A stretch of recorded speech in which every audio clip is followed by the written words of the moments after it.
Pembelajaran homeschooling edisi Ramadan KB TKIT Al-Uswah Singosari, Malang.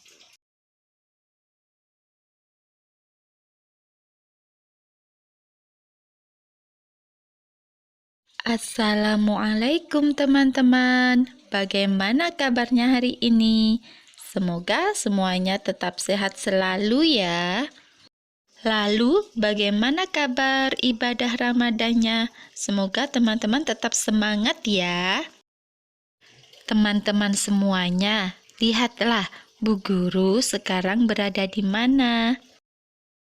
Bu Guru hari ini berada di tepi pantai dan akan berkisah tentang seorang nabi yang bernama Nabi Yunus alaihi salam. Sudah penasaran kan bagaimana kisahnya? Kalau begitu, langsung saja kita simak ceritanya yuk. Kisah Nabi Yunus alaihi salam ditelan ikan paus. Kisah ini disebutkan beberapa kali dalam Al-Quran, salah satunya surat Asy-Syaffat ayat 139 hingga 148. Diceritakan bahwa Nabi Yunus alaihi salam merasa putus asa berdakwah kepada kaumnya yang keras kepala. Setelah hampir puluhan tahun berdakwah, hanya sedikit yang mau menjadi pengikutnya. Akhirnya beliau pun meninggalkan kaumnya dengan perasaan marah sekaligus sedih. Allah Subhanahu wa Ta'ala mengutus Nabi Yunus untuk berdakwah kepada suatu kaum di Ninawa, negeri yang terletak di daerah Mosul, Irak. Hampir seluruh penduduk Ninawa masih mewarisi tradisi nenek moyang mereka, yaitu menyembah berhala. Kaum Ninawa tidak menyukai kehadiran Nabi Yunus. Menurut mereka, ajakan Nabi Yunus untuk beriman kepada Allah tidak sesuai dengan tradisi mereka. Wahai kaumku, berhentilah menyembah berhala-berhala itu. Sesungguhnya mereka tidak dapat memberi manfaat apapun kepada kalian. Hanya Allah satu-satunya Tuhan yang pantas kalian sembah. Diam saja kau Yunus.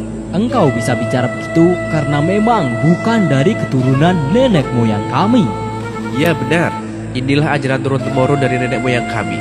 Sedangkan engkau hanya pendatang di negeri kami yang tidak tahu apa-apa. Pergilah, kami mau beribadah kepada Tuhan yang nyata terlihat, bukan seperti Tuhanmu yang tidak terlihat. Hahaha, kasihan sekali dirimu, wahai Yunus. Nabi Yunus mulai tersulut amarahnya mendengar cemoohan dari kaumnya. Bahkan dengan beraninya mereka menghina Allah. Lanjang sekali kalian berkata seperti itu tentang Allah. Wahai kaum Ninawa, tunggulah sebentar lagi azab akan turun kepada negeri ini. Aku telah berkali-kali memperingatkan kalian. Setelah beberapa tahun berdakwah, pengikut Nabi Yunus hanya sedikit. Berbagai cara telah dilakukan untuk mendekati kaum Ninawa, namun mereka malah menghina Nabi Yunus. Sampai akhirnya beliau mulai putus asa. Kemarahan dan kekecewaannya bercampur menjadi satu. Kemudian Nabi Yunus mulai berdoa kepada Allah. Ya Allah, ya Tuhanku, hamba sudah tidak tahan lagi menghadapi keras kepalanya kaum Ninawa ini. Sekiranya engkau mengutus hamba untuk berdakwah di tempat lain, hamba bersedia. Ya Allah, hamba mohon kabulkan permintaan hamba ini. Disinilah letak ujian Nabi Yunus. Beliau tidak sabar dalam menghadapi kaumnya dan akhirnya memilih untuk meninggalkan negeri Ninawa. Padahal tugas dakwahnya belum usai. Tak lama setelah kepergian Nabi Yunus, hal buruk terjadi pada kaum Ninawa. Tiba-tiba, cuaca yang awalnya cerah berubah menjadi gelap. Hah? Keras sekali suaranya. Apakah ini yang dikatakan oleh Yunus tempo hari? Wahai ayah, aku takut. Jangan takut wahai anakku. Ini pasti azab Allah yang dijanjikan Nabi Yunus kepada kita. Satu persatu kaum Ninawa mulai keluar dari rumahnya. Mereka bersujud dan mulai menyadari akan kesalahannya. Ya Allah, maafkanlah perilaku kami yang tidak mau beriman kepadamu. Kami sudah zalim kepada Yunus, Nabi utusanmu. Ya Allah, ampunilah perbuatan kami. Kami sungguh-sungguh bertaubat kepadamu. Ya Allah. Kemudian Allah tidak jadi menurunkan azab kepada penduduk negeri Ninawa. Seperti yang disebutkan dalam Al-Quran, Surat Yunus ayat 98. Ketika mereka, kaum Yunus itu beriman, kami hilangkan dari mereka azab yang menghinakan dalam kehidupan dunia, dan kami beri kesenangan kepada mereka sampai waktu tertentu. Sementara itu, Nabi Yunus telah berjalan cukup jauh. Sampailah beliau di tepi pantai. Langit sore nampak bersahabat.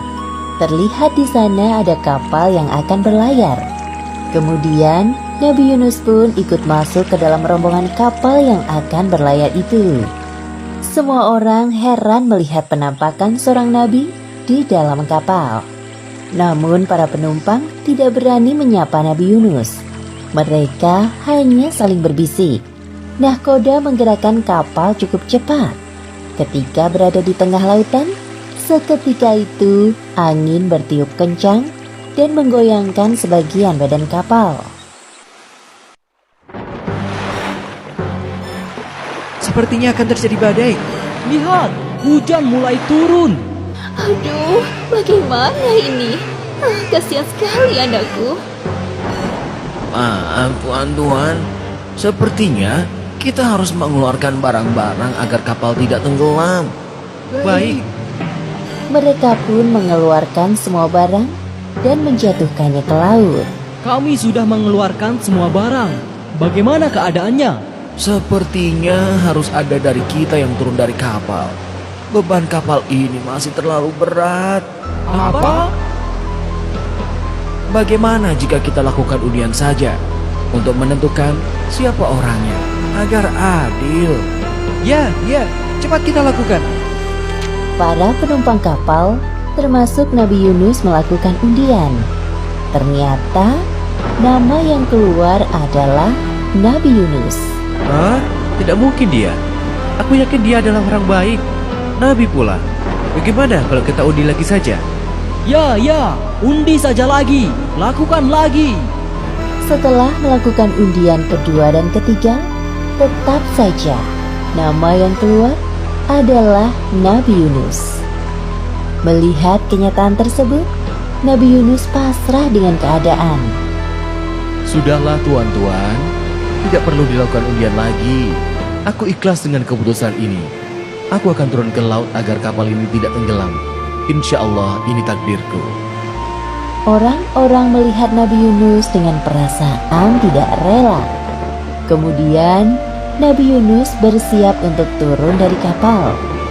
Beliau menatap ombak yang bergulung-gulung di hadapannya. Ya Allah, mungkin ini balasan bagiku atas sikap pengecut dan tidak sabar menghadapi ujian dakwah dari kaumku. Ampuni aku ya Allah.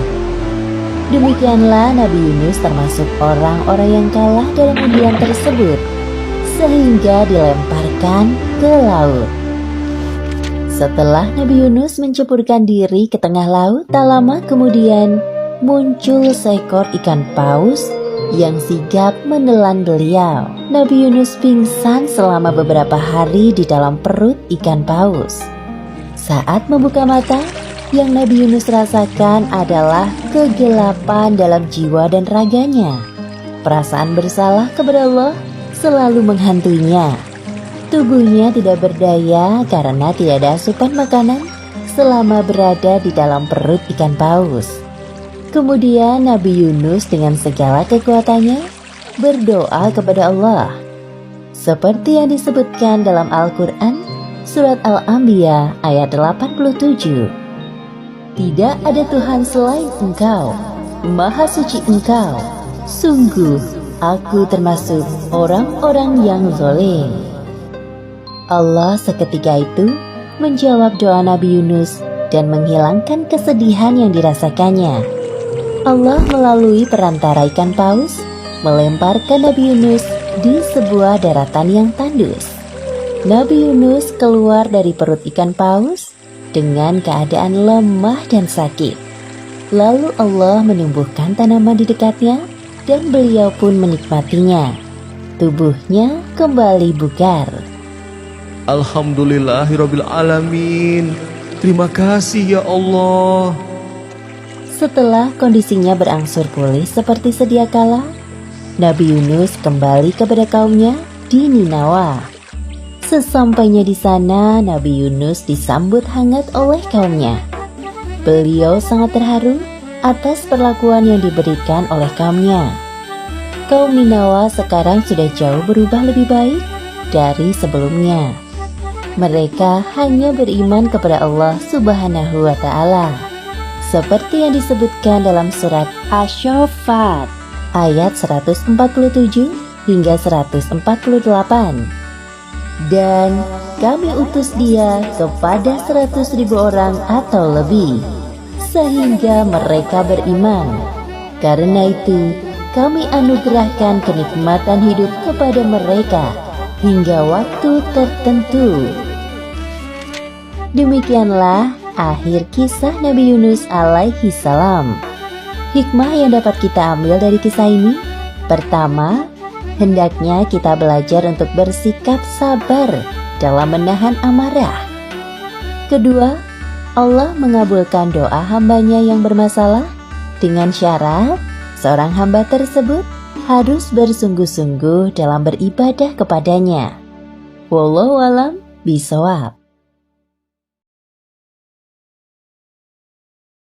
Nah, teman-teman, itu tadi kisah Nabi Yunus alaihi salam yang ditelan oleh ikan paus dan diselamatkan oleh Allah Subhanahu wa Ta'ala.